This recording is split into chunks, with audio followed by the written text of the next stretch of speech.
First and foremost, I want to thank God for allowing me to speak here. And just a few comments. I'm not worried about a temporary restraining order. I'm an elected official. I have a right to come to council meeting or anything like that. But the other thing is the freedom. I've served 8 years in the United States Navy Reserve. And one of the things that I'm willing to put my life on is the freedoms that we have. Anybody can have a healthy debate on fighting for what they have in their budget. When someone comes and personally try to make a tax on it for no reason at all, they're not targeting anybody else in the city but just the treasurer's budget. So I have a right to make that healthy debate and stand up to bullies. I'm not going to be bullied. The councilwoman has sit here on this dais and stuck the middle finger at the community, has sat up here and said S-H-I, word. The city treasurer is speaking right now. Yeah, but I have a restraining order right here. He is not to personally discuss me. I can. This is. Again, I'm the presiding officer. I'm going to ask you, Councilwoman Zurita, you're being disruptive now. He spoke and he was in the middle of deliberating, and we're going to just proceed forward. He's not going to sit here and talk about what I do in my past. It is none of his business what I do. I didn't hear that personally. It is not for him to discuss me on this floor. Now, nobody's going to do anything? Ma'am, you've been warned. This is on camera. I'm leaving. I'm not going to sit here and be intimidated and talked to by an elected official that is under a restraining order. Mr. City Attorney. And y'all sit here and don't say nothing. Wait till it happened to you. This is a disruption. Wait till it happened to you. And y'all sit back there, sheriffs, lieutenant, you have it right in your hand. Mr. City Treasurer, would you like to continue? The city attorney just gave a presentation on rules of decorum, and he's sitting here silent. All y'all, talk about that. Talk about me when I'm gone, not in my face. You're leaving. Because I have a restraining order against you, and it will be enforced. While y'all sit here, eyebrows hanging, mouth shut, what happens to me, what happened to you? Just like he got sat there and got served when I asked for security to be up here so electors can't be served on the bench, he got served. Madam Chair, Madam Attorney, I'm waiting for the disruption to leave. There you go. How about that show? Mr. City Treasurer, would you like to resume? Got a city treasurer sitting up here talking about elected officials. All of y'all. Good evening, Mr. Treasurer. We're waiting till she. Till this disruption leaves. Okay. Yeah, you ain't got enough right to talk about me in my face, big bully, coward. But you got 10 days to answer to this. And you, Mr. Lieutenant, you sit there and do nothing. Mr. Treasurer. Thank you, Madam Mayor. I guess that almost speaks for itself. Clearly. The councilwoman sat here and done the finger and stuff like that. So I'm not worried about that stuff. I'll have an attorney, we'll have that toss. But anyway, I didn't ever talk about what the councilwoman has falsely accused me of, and she's want to be so projected. There is a case number BC 319874 that her mother filed against me when she was acquitted when I caught them misusing the credit card and double billing the taxpayers. So she sued me and I won the case. And one of the things that was in that case that the court ruled, the court found that all times relevant that Douglas Sanders was the city treasurer for the city of Compton, Charles Davis was the city clerk, Eric Parrott and the mayor. They named a few other people. The court determined that the plaintiff, which was the city of Compton, did not dispute that Sanders and Davis, in their respective official capacity, undertook an investigation regarding alleged double billing by the plaintiff and other council members.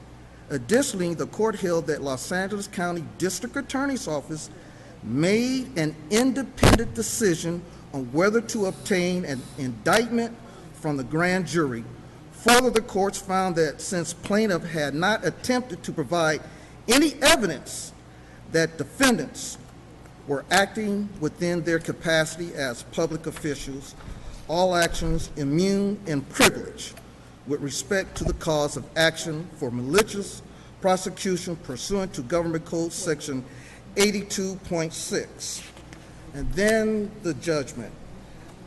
Defendant Douglas Sanders' motion for summary judgment as to all causes of action, including malicious prosecution, abuse of process, conspiracy, defamation, and intentional infliction of emotional distress, is granted. Judgment according entered to in favor of Douglas Sanders. Now, in the Wave newspaper, after we had that incident in my office, she went on and said I falsely accused her mother. Then even last Tuesday, got her on the record. So now I know I'm going to, and my attorney's been wanting to take action for defamation of character and slander of my name. Because unless you're a Supreme Court judge, the judge has already ruled in my favor. And here's the other thing about this. I also went back and asked the attorney who was representing the city of Compton, you go back and ask for attorney fees.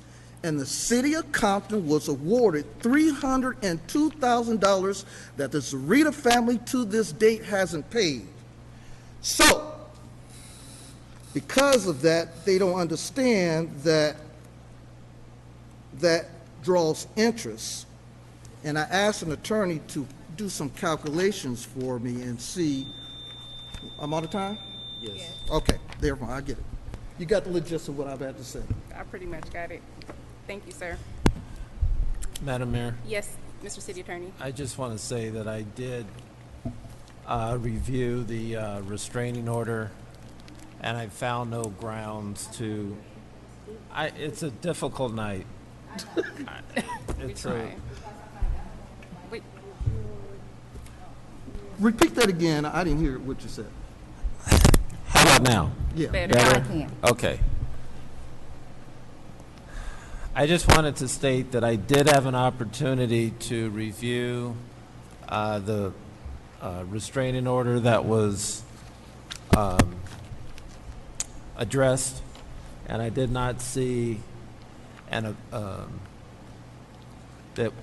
I had any authority to intercede or stop the treasurer from making comments during a council meeting. So that's why I remained silent. Thank you, Mr. City Attorney, for the clarification. Do we have a motion? Down memory lane. Our own list. We need to be able to go out and seek legal opinions or legal advice, because you do not represent the council, you represent the city. I do represent the council. No, you don't. I was in a 3-month trial. The attorney never stepped in the room. You're mixing criminal with municipal. It doesn't matter. You don't does represent matter. the council. does matter. To sit here and attack me No, you want to attack me, and you've been outlawed from Walmart. Y el que no quiere escuchar lo que voy a hablar, pues que se tape los oídos. Do we need a translator? No, thank you. My name is Maria Villarreal. I live in Compton, and I do this all the time, so I do not need a translation. But Thank I do. you. I just do. translated for. My name I'm is gonna Maria ask that we do Villarreal. not- I'm sorry, Ms. Maria. I'm Thank just going you. to ask that we do not interrupt the speakers. If she is in need of a translator, she has asked in the past. She is able to translate. She comes up here regularly and speaks in Spanish and English. And I'm just going to ask that we respect one another and allow Thank her you. to speak. Well, excuse I- me, I Madam apologize. Mayor. Thank you. Excuse me, Madam Mayor. I have a right to ask for a translator. We have a professional translator here, and if I cannot understand the speaker, I'm going to request a translator. Please continue, ma'am. Love company, what do you want from me and my scars? Everybody lack confident, everybody lack confident. How many times my potential was anonymous? How many times the city making me times? Miss Zurita, please stop giving me the finger.